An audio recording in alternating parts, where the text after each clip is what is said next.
क्योंकि हमारी दो राज्यों में सरकार है, आपको पता भी होगा, पंजाब और दिल्ली के अंदर। तो हम किसी की, जिसने बोला था वैसाखी पर चलने वाले लोग नहीं हैं, अपने खुद चुनाव लड़ने वाले लोग। ये भ्रष्टाचारी लोग हैं बीजेपी वाले, आपको पता होगा। हरियाणा के अंदर भी वही काम करेंगे, क्योंकि फौजी आदमी जो कहता है वो करता है।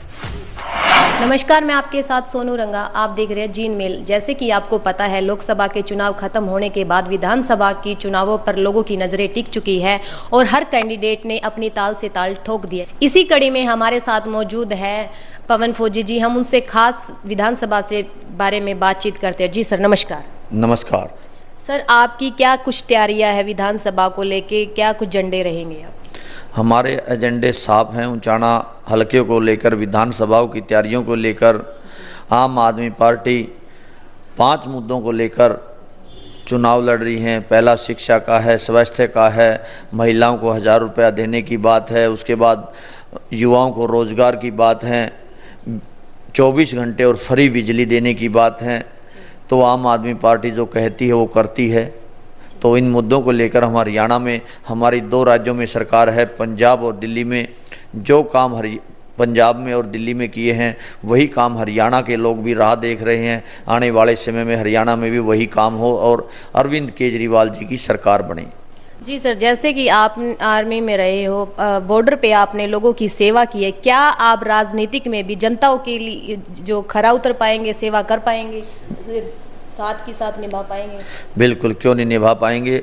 जिस प्रकार से हमने त्याग की भावना से बॉर्डर के ऊपर सेवा की है, उसी त्याग की भावना से हम राजनीति के अंदर भी प्रवेश किया है और मतलब कट्टर ईमानदारी के साथ उचाना के अंदर भी वही काम करेंगे, क्योंकि फौजी आदमी जो कहता है वो करता है।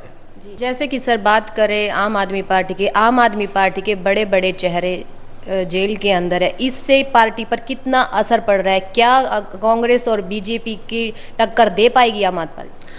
आपने बोला कि आम आदमी पार्टी के बड़े बड़े चेहरे जेल के अंदर हैं।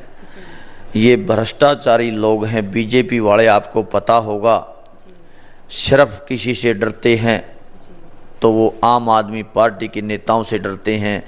चाहे शिक्षा मंत्री मनीष सिसोदिया हो, जिसने पूरे देश यानी कि वर्ल्ड के अंदर शिक्षा क्रांति लाई है, शिक्षा का नाम किया है शिक्षा के रूप में।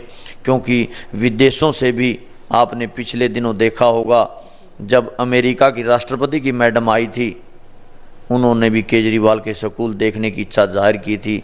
जब वो स्कूल देख के गई तो उन्होंने अमेरिका के बड़े बड़े अखबारों में हेडलाइन बनी थी कि इंडिया के अंदर इतने बढ़िया सरकारी स्कूल हैं। तो उसी क्रांति को लेकर हमारे दूसरे सत्येंद्र जैन जी हैं, जो स्वास्थ्य की सुविधाएं, चाहे मोहल्ला क्लिनिक हो, चाहे हॉस्पिटल हो, उनके ऊपर पूरे देश के अंदर स्वास्थ्य सुविधाओं का नाम करने का काम किया। इसी प्रकार दिल्ली के लोकप्रिय मुख्यमंत्री अरविंद केजरीवाल जी है, जिन्होंने देश की राजनीति की दशा और दिशा बदलने का काम किया। इसी प्रकार हमारे संजय सिंह हैं, जो पार्लियामेंट के अंदर शेर की तरह दहाड़ते हैं, जो आम लोगों की बुलंद आवाज़ हैं। उन नेताओं से बीजेपी वाले डरे हुए हैं, क्योंकि पता है ये देशभक्त हैं, ये अपनी किसी भी प्रकार की बलिदानी देने से पीछे नहीं हटेंगे। आम लोगों की जो सुविधाएं हैं, आम लोगों की जो आवाज़ हैं, उनको वो बुलंद करके हटेंगे। तो ये बीजेपी और दूसरी पार्टियां हैं, आम आदमी पार्टी के सामने टिकने वाली नहीं है। जैसे कि सर लोकसभा चुनाव में आपने कांग्रेस के साथ गठबंधन कर चुनाव लड़ा है, क्या अब की बार विधानसभा में भी कांग्रेस के साथ चुनाव मिलकर लड़ेंगे? देखिए, ऐसा है, जो लोकसभा की बात आपने पूछी है, लोकसभा तो देश की यानी कि लोकतंत्र बचाने की लड़ाई थी जी। और वो लोकतंत्र की लड़ाई, बचाने की लड़ाई में हम सफल भी हुए हैं। जी जी। अभी जो विधानसभा का चुनाव है, आम आदमी पार्टी किसी के साथ भी गठबंधन नहीं करेगी। 90 की 90 विधानसभाओं में जी। अपनी ताल ठोकने के लिए तैयार है। अपने कार्यकर्ता, नेता, बूथ लेवल तक हमारी तैयारी है, क्योंकि हमारी 2 राज्यों में सरकार है, आपको पता भी होगा, पंजाब और दिल्ली के अंदर। तो हम किसी की, जिसने बोला था वैसाखी पर चलने वाले लोग नहीं हैं, अपनी खुद चुनाव लड़ने वाले लोग हैं। अगर आपको हाईकमान टिकट देती है, क्या पवन फौजी जी उचाना हल्का के लिए कौन से बड़े मुद्दे रहेंगे जो आप उनके लिए काम करेंगे? देखिए, सबसे पहली बात तो शिक्षा की आती है। उचाना के अंदर एक भी सरकारी कॉलेज नहीं है, सबसे पहले हम सरकारी कॉलेज बनवाने का काम करेंगे। खेल स्टेडियम नहीं है, उचाना के बच्चे हैं नरवाना में जाते हैं, जींद में जाते हैं, तो दूसरा काम हमारा खेल स्टेडियम बनाने का रहेगा। बस स्टैंड नहीं है, जब चुनाव आगे लोगों ने उसके पोछा मरवा दिया और अपनी जेब भरने का काम किया, लेकिन वो बस स्टैंड आज भी चालू नहीं है। उसके बाद गलियां हैं, नालियां हैं, बेरोजगार युवाओं को रोजगार के लिए कैसे काम होंगे, क्योंकि यहाँ पर कोई भी इंडस्ट्रीज नहीं है, कोई भी फैक्ट्री नहीं है। यहाँ लोग सुरक्षित महसूस नहीं कर रहे, क्योंकि जो इंडस्ट्रीज वाले लोग हैं वो पलायन करके, फैक्ट्रियाँ बंद हैं, आपने देखा होगा उचाना जाते समय।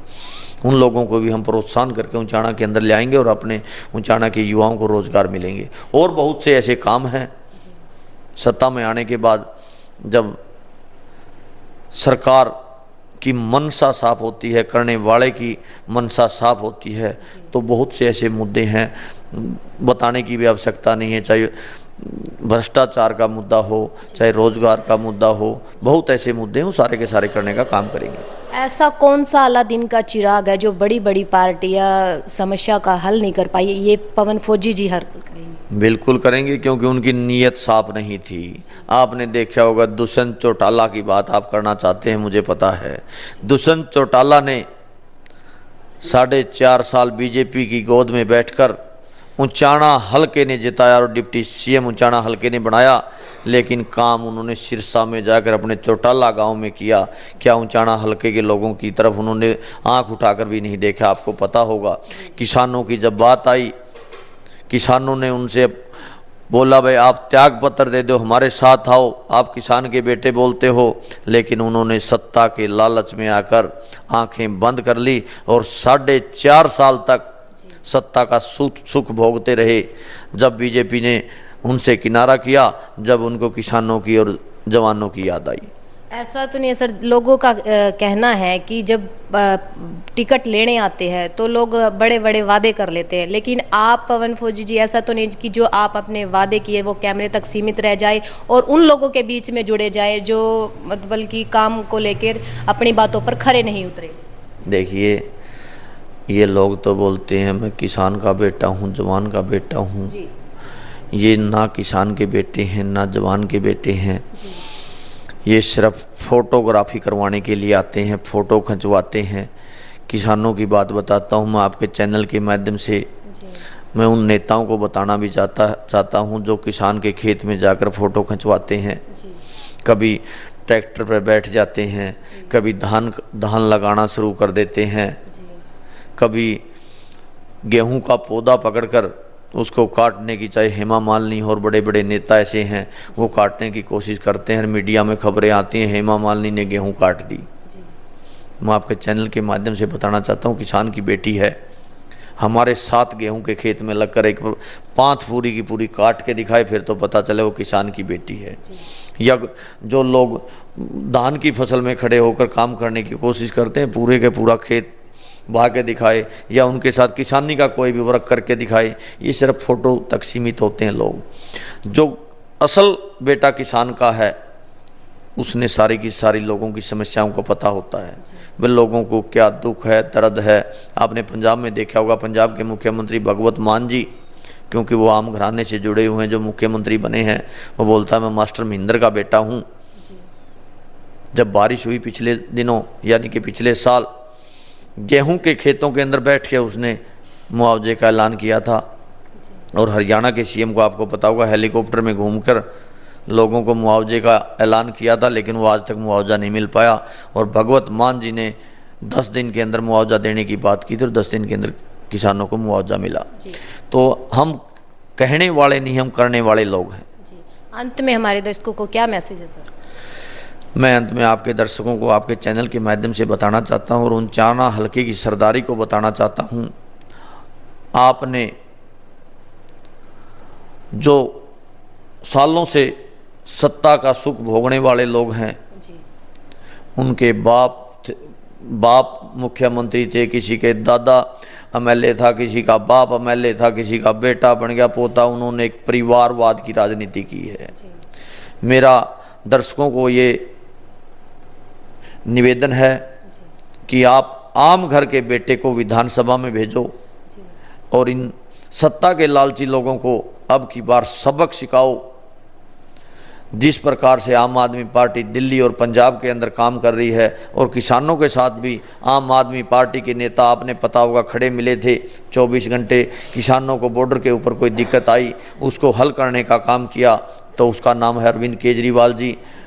तो मैं सभी दर्शकों को निवेदन करना चाहता हूँ, आप हरियाणा के अंदर भी आप अपनी सरकार लेके आइए, आम जनता की सरकार लेके आइए, अरविंद केजरीवाल जी के हाथों को मजबूत कीजिए और जो दिल्ली और पंजाब में काम हो रहे हैं वो सारे के सारे हरियाणा के अंदर भी होंगे। सरकार आपके घर पर आकर काम करेगी, क्योंकि यहाँ आईडी, फैमिली आईडी, जितनी भी आईडियाँ हैं, लोगों को लाइनों में लगना पड़ता, वो दिक्कतें ठीक नहीं हो रही।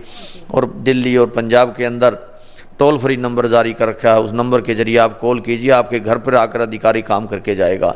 ये होती है सरकार। तो मेरा आपके दर्शकों को अनुरोध है कि आप अपनी सरकार बनाइए, आम लोगों को चुनकर विधानसभा में भेजिए, जब हमारे ऊंचाणा का और हरियाणा का भला हो सकता है। जी धन्यवाद। ये थे हमारे साथ आम आदमी पार्टी के नेता पवन फौजी जी, जिन्होंने कहा है कि भी अगर हमें जनता मौका देती है तो उनकी जो बातों पर खरा उतरेंगे। जैसे कि पता है कि उन्होंने बॉर्डर पे पूरे निष्ठा के साथ उन्होंने सेवा की। अब देखना ये है कि आने वाले विधानसभा में अगर इनके ये जीतते हैं तो क्या ये लोगों की जुबान पर खरा उतर पाते हैं, तो ये तो आने वाला समय ही बताएंगे। तब तक बने रहिए जीन मेल के साथ।